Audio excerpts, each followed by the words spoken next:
আমাদের নিয়তের উপর অনেক কিছু নির্ভর করে। চলুন আজকে এর কিছু উদাহরণ দেখে নেওয়া যাক। প্রথম ঘটনা, আসাদ সাহেবের মা চেয়েছিল ছেলেকে সুন্দরী বউ এনে দেবে এবং সাথে ঘর ভর্তি ফার্নিচার নেবে মেয়ের পরিবার থেকে। কারণ কখনো ছেলের যদি সামর্থ্য না হয় ঘরে ফার্নিচার কেনার, যেমন ভাবনা তেমন কাজ। সত্যি সত্যি ছেলের জন্য সুন্দরী বউ আর বউয়ের পরিবার থেকে ঘর ভর্তি ফার্নিচার পেয়েছেন।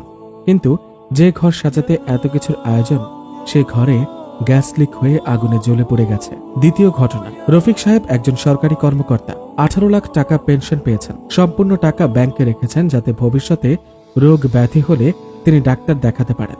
মাত্র 4 বছরের মাথায় উনি ক্যান্সারে আক্রান্ত হলেন। তৃতীয় ঘটনা, আফসানা নিজের পায়ে না দাঁড়ানো পর্যন্ত নাকি বিয়েই করবেন না। স্বামীর টাকায় নাকি সে চলবে না।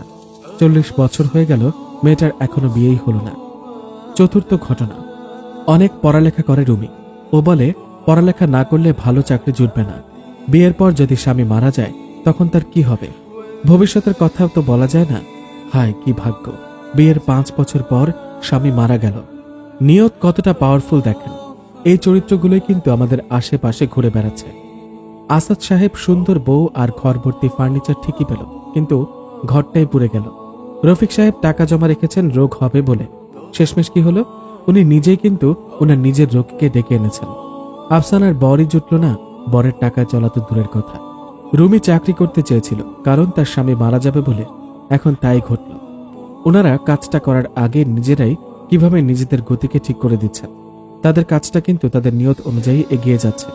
ওনারা যারা যা চেয়েছিল সবাই তাই পেয়েছে। যখন ইব্রাহিম আলাইহিসসালাম মরুভূমিতে ওনার স্ত্রী ও পুত্রকে ফেলে যাচ্ছিলেন, তখন হাজেরা আলাইহিসসালাম ইব্রাহিম আলাইহিসসালামকে বললেন, মানুষ নেই, ঘর নেই, পানি নেই, গাছ নেই, এমন জায়গায় আপনার স্ত্রী পুত্রকে একা ফেলে কোথায় চলে যাচ্ছেন? আল্লাহ কি আপনাকে এমন করতে বলেছেন? ঠিক আছে, আপনি যান, তিনি আমাদের ধ্বংস করবেন না। দেখুন কি তাওয়াক্কুল। ওনাদের নিয়ত আর আমাদের নিয়তে পার্থক্য কোথায়? আমরা আল্লাহর উপর ভরসা করতে চাই না। আল্লাহর উপর ভরসা করে হাজেরা আলাইহিসসালাম কি পেলেন? পৃথিবীতে স্বীকৃতি ও সম্মান। তাই তো এখন হাজেরা সাফা মারওয়া পাহাড় দৌড়াবে এবং জমজম কূপের পানি পান করবে, শুধুমাত্র তার এই তাওয়াক্কুলের কারণে। সুবহানাল্লাহ। মুসা আলাইহিসসালাম নিজ শহর ত্যাগ করলেন। ভাবলেন না কোথায় থাকবেন, কি খাবেন, বরং তিনি বলেছেন নিশ্চয়ই আল্লাহ পথ দেখাবেন। আল্লাহ সুবহানাহু ওয়া তাআলা ওনাকে থাকার ব্যবস্থা করে তো দিলেনই, সঙ্গে জীবন সঙ্গী সহ 10 বছর থাকার ব্যবস্থাও করে দিলেন। জানেন রফিক সাহেব কি বলেছিলেন অপারেশনের পর? টাকাটা ব্যাংকে রেখেছিলাম বলেই আজকে অপারেশনের টাকাটা জুটল, তা না হলে তো বিছানা থেকেই মরতে হতো। উনি ওনার স্টেটমেন্ট হয়তো ভুলে গেছেন।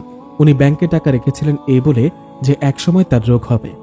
আজকে আপনি আমি আমরা সবাই আল্লাহকে ভয় করা বাদ দিয়ে ভয় করি রোগকে, ভয় করি টাকা না থাকাকে।